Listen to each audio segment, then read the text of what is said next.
Hey everyone, and welcome back. If you're new here, I'm sharing my unfiltered journey through IBD, fertility struggles, and becoming a mum at over 40. So far, you've seen the toilet panic, the baby bombshell, the fertility optimization, the menopause assumption, and being hospitalized with suspected Crohn's. Which brings us to chapter 6, Summer in Sicily. This is the chapter where I eat so many eggs, where our flat gets broken into while we're sleeping, where I have to deal with Italian bureaucracy and fax machines. Yeah, fax machines in 2019. And where my hair starts falling out by the handful. But first, let's talk about eggs. Early July, Marco got a call that sent him back to Sicily for a couple of months. He left at the beginning of August and I missed him immediately. Luckily, I had some amazing clients who loved my work and I was able to join him a couple of weeks later and work remotely from Catania. Living the dream, right? Well, sort of. Being in Sicily on the Specific Carbohydrate Diet was its own kind of torture. No grains, so no bread, no pasta, no pizza, nothing with starch, so no parsnips, no potatoes. Add to that my existing restrictions from the nightshade family, so no tomatoes, no peppers, no aubergines. I was in Sicily, home of some of the most incredible food on the earth, and I couldn't eat any of their main staples. What was I going to eat? Turns out, as long as I have eggs and a bucket load of vegetables, you can survive. And I mean so many eggs. Eggs for breakfast, eggs in lunch recipes, eggs in my bread recipe, eggs as snacks. The SCD diet involves an alarming amount of eggs. Well, it kind of did for me anyway. We rented a flat in the city. I kept running in the mornings, building up my strength, but running in Catania while recovering from IBD, it was like playing Russian roulette. There was exactly one public toilet on my running route, and it was disgusting. I quickly learned to carry toilet tissue with me everywhere because most of the time there wasn't any. I mean, even in restaurants and cafes, frequently there wasn't any there either. And even going to public beaches was stressful. Rarely was there a toilet, and I found myself constantly preoccupied, always trying to identify where the nearest one was, like on Google Maps, no joke, and how long we'd be at the beach. And it was a shame. They were stunning beaches with crystal clear waters, but for me, really not very relaxing. I went to the market every morning to buy fresh fruit and vegetables. The SED community had some brilliant recipes and they were incredibly supportive. If you're struggling with gut issues and want to try SED, I'd absolutely recommend to reaching out to their communities on Facebook.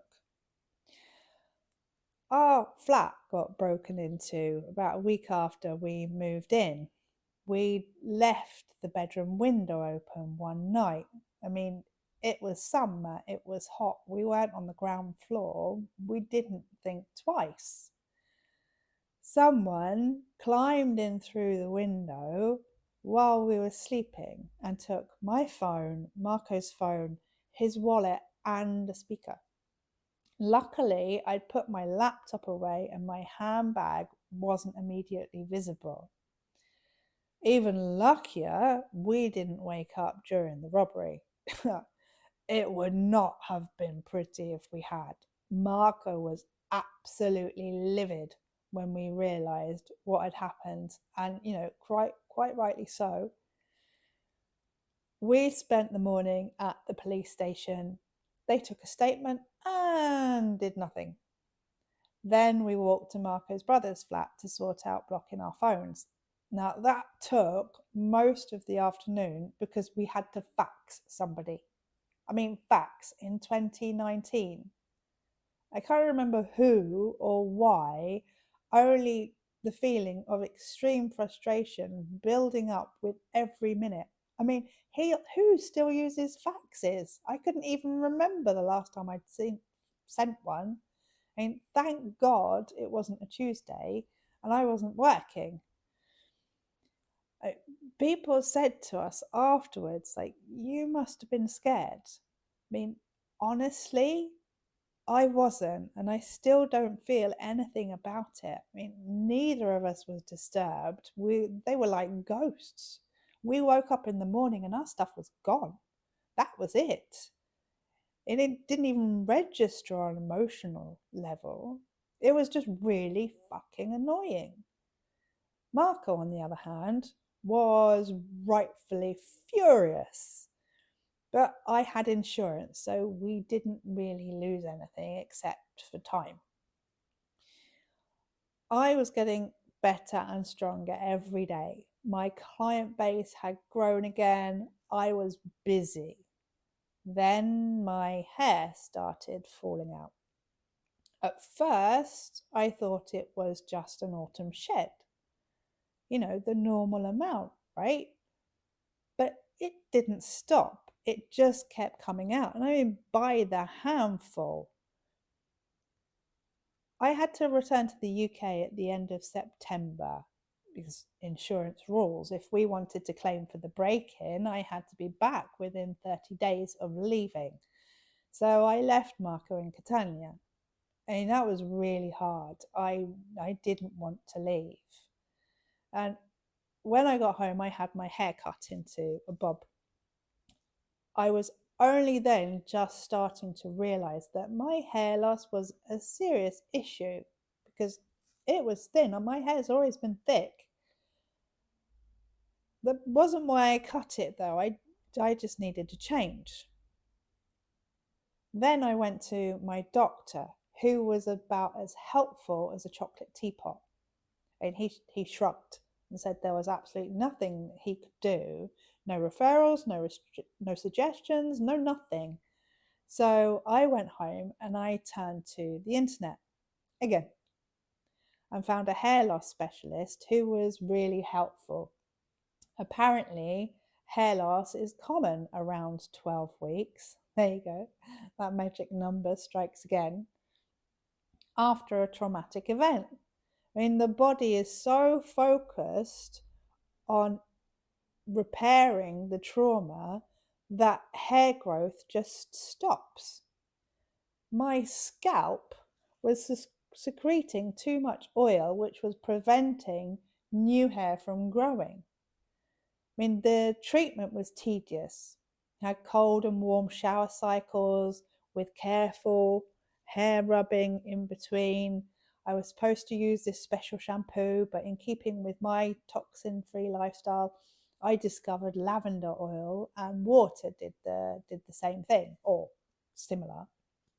I mean, I won't go into too many details, but it was mind-numbingly tedious. I'd been following the SCD religiously for 3 months and I was going strong.